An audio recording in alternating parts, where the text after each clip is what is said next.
Bonjour à toutes et tous. Alors je suis seule aujourd'hui pour faire le point presse du groupe écologiste et social et peut-être revenir sur un point, en tout cas venir, c'est les annonces de ce soir du président Macron. Nous les attendons peut-être toutes et tous de manière fébrile, mais je crois qu'il y a un point important qui doit être fait. Il a dit vouloir évoquer la situation internationale. Je suis revenue hier d'une délégation parlementaire transpartisane en Israël et en Palestine, dont nous présenterons les conclusions jeudi matin, un voyage qui a été organisé par l'association Les Guerrières de la Paix.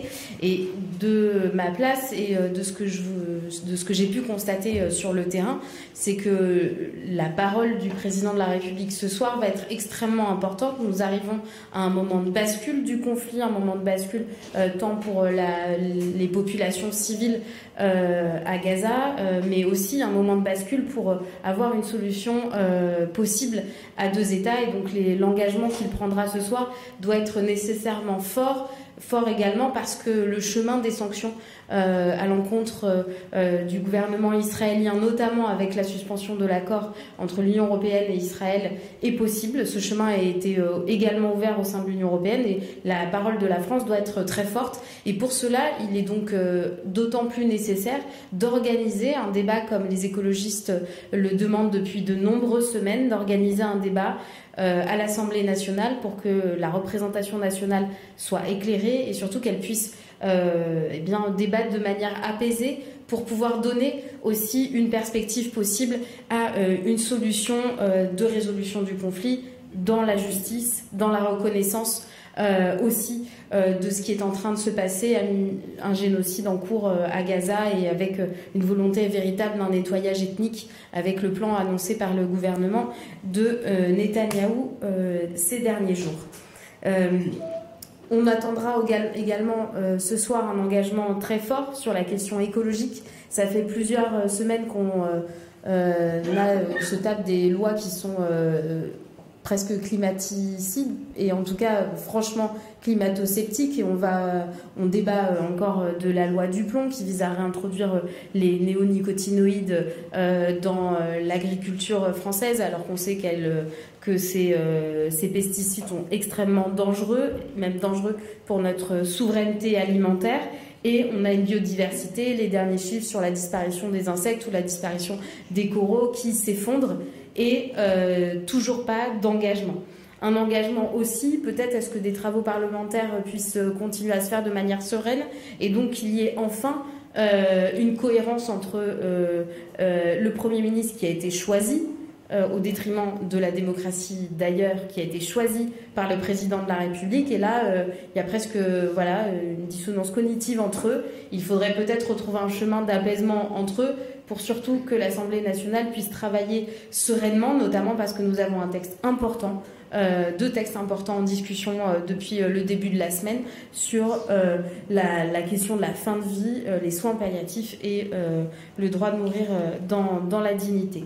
Enfin, et je ne vais pas être plus longue, demain sera également une journée importante pour la démocratie, puisque le Premier ministre est auditionné par la commission d'enquête qui a été constituée par la commission des affaires culturelles et éducation sur la question de sa connaissance ou non des violences qui ont été commises dans l'établissement de Betaram. Vos collègues de Mediapart ont recensé 14 mensonges depuis 3 mois. Alors, il ne faudrait pas qu'il arrive à commettre un 15e mensonge. Il n'y a aucun adage qui dit jamais 14 sans 15. Donc, il faudrait vraiment qu'il puisse s'y arrêter et surtout revenir sur l'ensemble des propos qui ont été tenus de sa part sur les différents moments où on a pu percevoir que non seulement il commettait un mensonge, mais surtout qu'il ne prenait pas en considération un fait manifeste de société, cette violence systémique à l'égard des enfants dans des établissements scolaires. Et de la commission d'enquête, plus elle avance et plus elle se rend compte qu'il y manque des moyens de signalement, des moyens de prévention et les moyens d'enquête. C'est la raison pour laquelle notre collègue Arnaud Bonnet a présenté ce matin même des différentes pistes sur cette question, notamment le fait qu'il déposera demain une proposition de loi dans le sens de la constitution d'une forme d'IGPN de l'éducation nationale pour pouvoir véritablement enquêter sur ces faits et faire la lumière.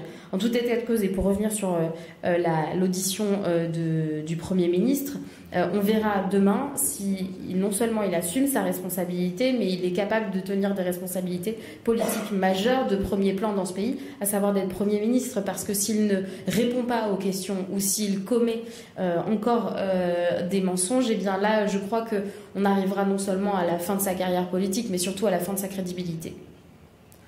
Est-ce que vous avez des questions ?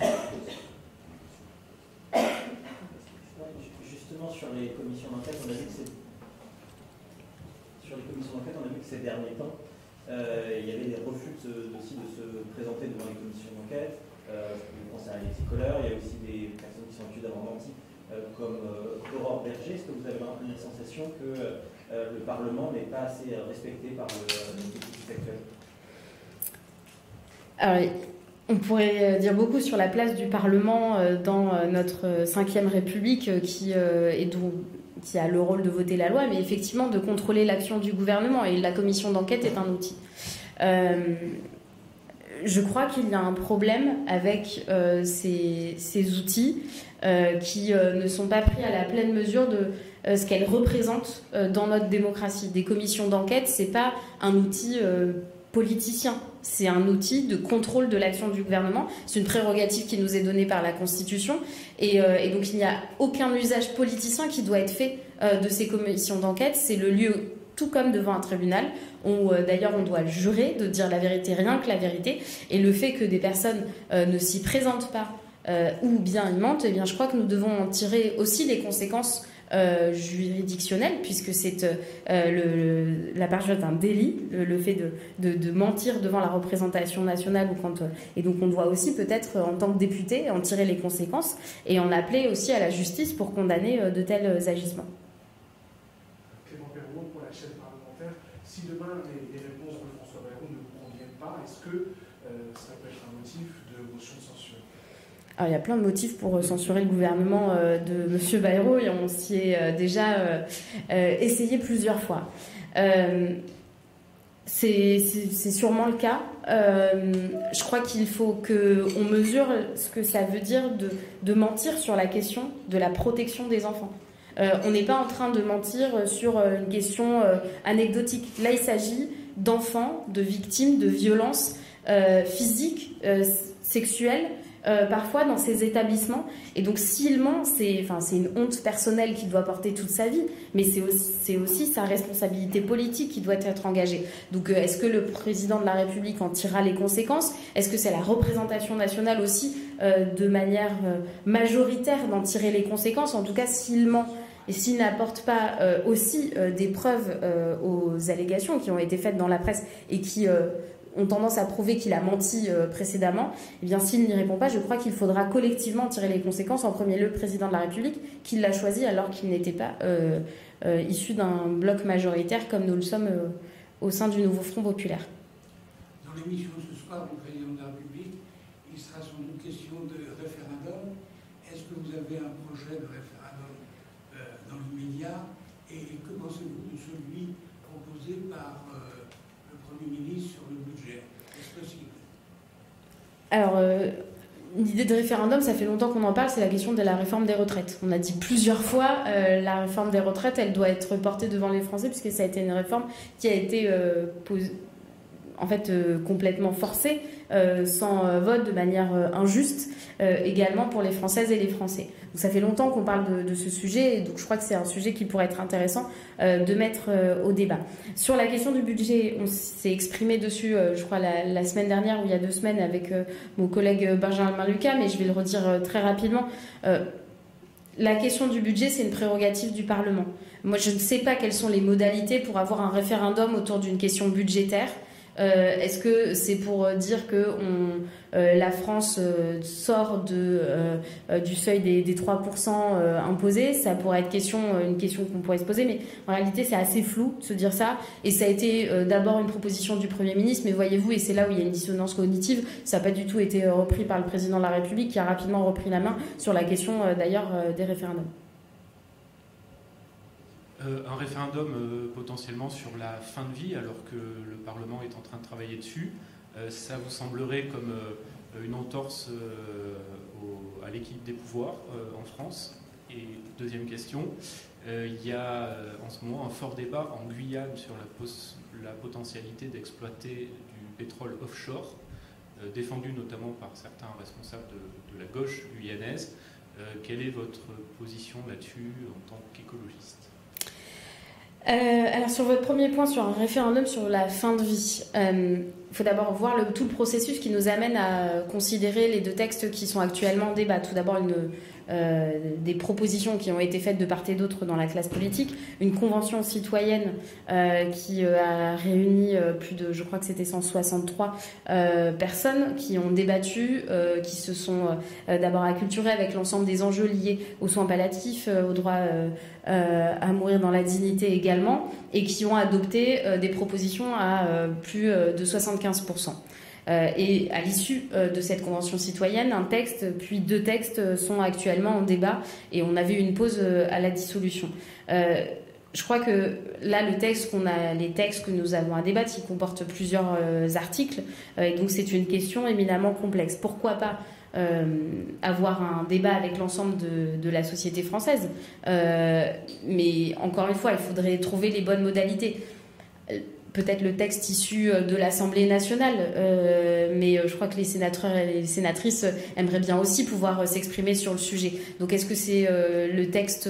voilà, je pense qu'on ne peut pas répondre oui ou non à cette question. C'est d'abord sur un texte. Et là, il y a le débat parlementaire qui est en train de se faire. C'est une question extrêmement intéressante qui...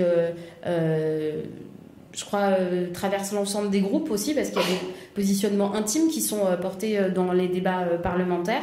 Et donc, voilà, je crois qu'on ne peut pas traiter le sujet juste avec un oui ou un non, mais plutôt avec une proposition concrète qui doit être posée devant les Françaises et les Français si ce sujet est retenu, et pourquoi pas le texte issu des travaux de l'Assemblée nationale. Mais pour ça, il faut que le débat soit serein. Et pour qu'il soit serein, il faut que le gouvernement laisse enfin les parlementaires travailler sereinement. Ah oui, pardon. Et sur... alors là, je vais tenir une position très constante des écologistes. Il faut arrêter l'exploitation des énergies fossiles. Tous les nouveaux projets fossiles nous ralentissent dans notre trajectoire qui est celle de la préservation de nos écosystèmes, notamment les écosystèmes marins, la question de la biodiversité et bien sûr de notre impact climatique. Donc en fait, tout l'argent qu'on mettrait dans cette exploitation offshore, elle ne va pas dans la création d'emplois locaux, non délocalisables, sur la question des énergies renouvelables et qui sont pérennes. Je crois qu'on me dit qu'il faut que j'en termine. S'il n'y a pas d'autres questions, je vous remercie.